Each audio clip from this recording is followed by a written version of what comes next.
여러분, 안녕하세요. 재미코리안 한국어 교실입니다.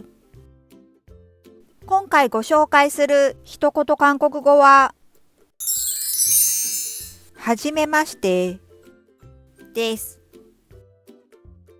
韓国語では、처음 뵙겠습니다と言います。はじめて、처음。お目にかかる、뵙다。医師、겟。丁寧な합니다体の何々です。ます。습니다となります。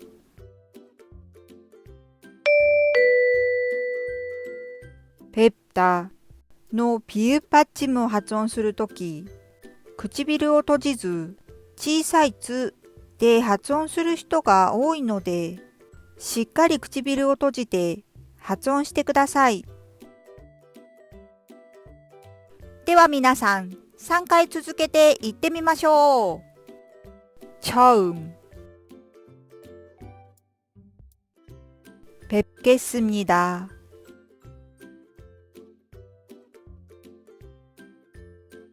처음 뵙겠습니다.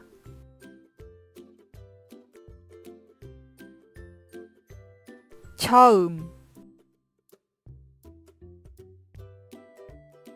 뵙겠습니다.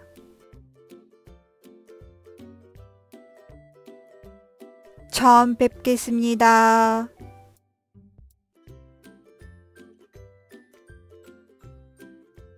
처음 뵙겠습니다.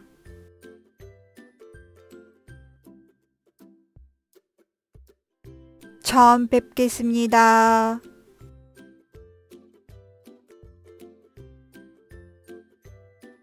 最後は皆さんが先に言ってみましょう。처음 뵙겠습니다.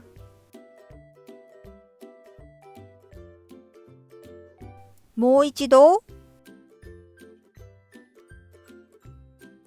처음 뵙겠습니다.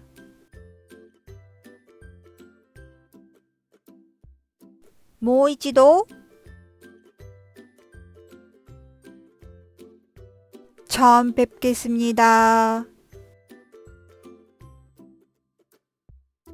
うまくできましたか？何も見ないで言えるようになるまでたくさん言う練習をしてくださいね。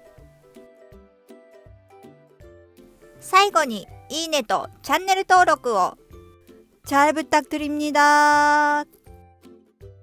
재미코리안韓国語教室でした。